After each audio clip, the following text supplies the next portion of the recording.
Okay, welcome to another episode of Boyds blog. We're going to be doing, well, we're looking to buy a new car, another car, and we've popped down to the Boyds at Amity Motors, and Julian over here is having a chat with Mr. C about selecting, we're thinking about a Swift, the little Suzuki Swift, which is in the Australian car market, small car market, more popular than free ice creams at the Royal Show. Just a fantastic little car. And we're also going to look at the possibility of maybe a Suzuki Vitara. Don't need the big one, just the short wheelbase probably. So we're probably going to take both of those for a drive. Looking at taking automatic, but it looks like Julian here is struggling to find a manual. So we're going to take an automatic for a drive, and we'll be back here. Well, we'll see you in the car when we find one. Take one for a fang.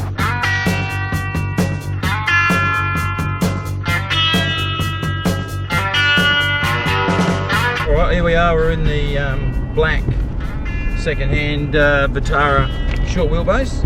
It's a 2001, 65 Ks, the 2.4 litre petrol, tow bar, power steering. Quite well equipped actually for a car of its.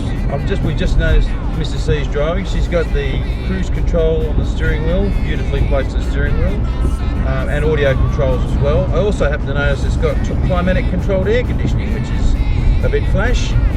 And for a short wheelbase two-door, this car's got plenty of room. Robert's got somebody else, some other family's legs. He certainly doesn't have the Cronin's legs. So he's got plenty of room back there, plenty of headroom. And it seems to drive okay. It is the automatic. I don't know if it's a 4-speed or a 3-speed automatic, but it seems to be okay.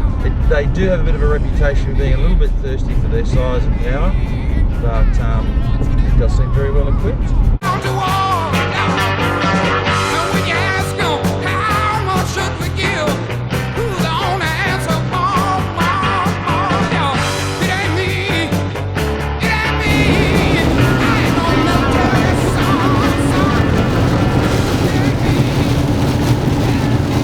That's 110. That's not bad for a four-wheel drive. Automatic, 2.4 litre engine. Just going to lock this in now at 110. Right, so that's 110, pouring down with rain. Very grey and overcast, as you can see. And we covered earlier, the visibility is quite good. There's some really nice little things about this car that I do like, they've really made attention to. They've obviously realised this thing's probably going to go off-road a bit, so they've made the water jets that wash the windscreen, the triple set, so you're getting that extra water on the screen to clean it off. Bit of forethought there.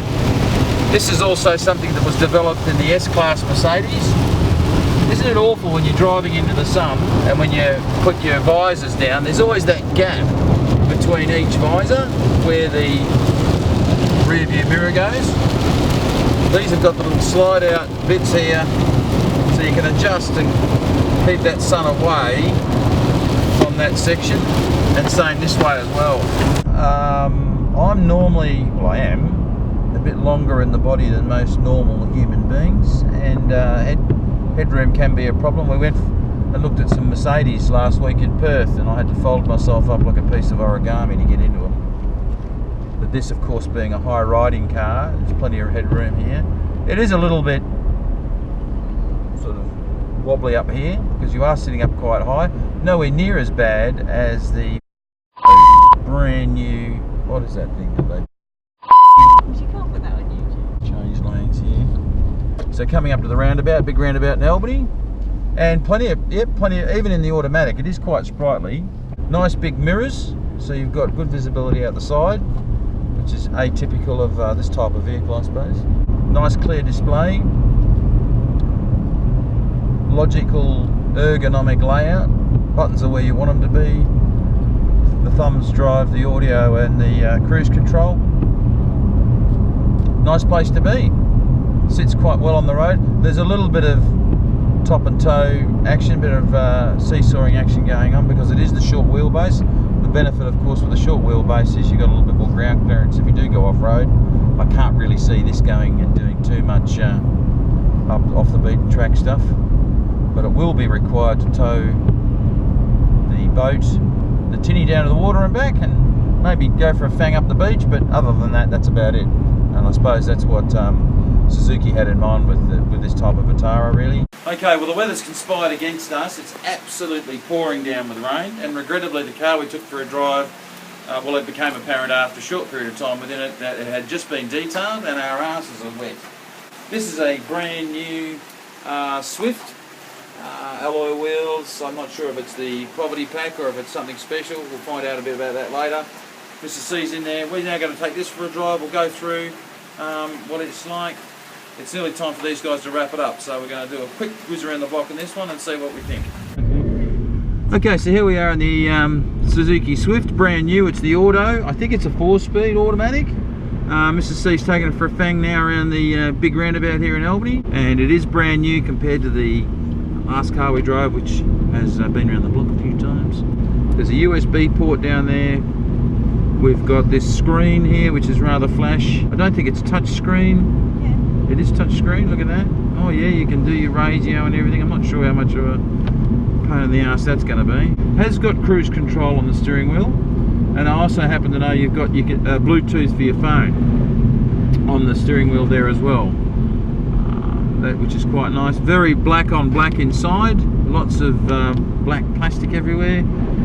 Even the backdrop of the dials for the rev counter, fuel consumption and speedometer and fuel gauge is just white lettering on black background. Looks like there's loads of speakers in here.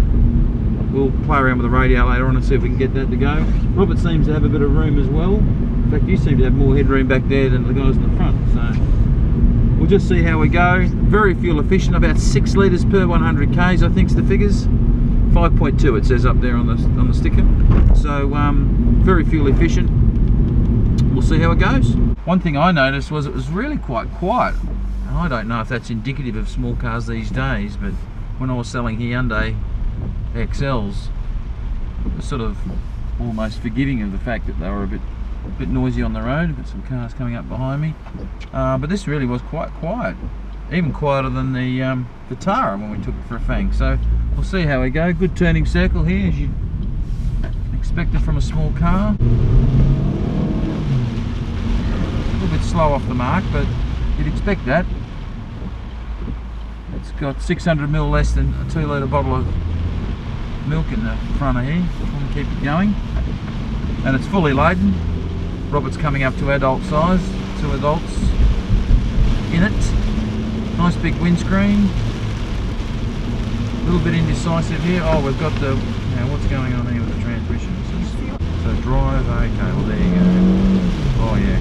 Well, I think I'm already sold on the other one, to be honest.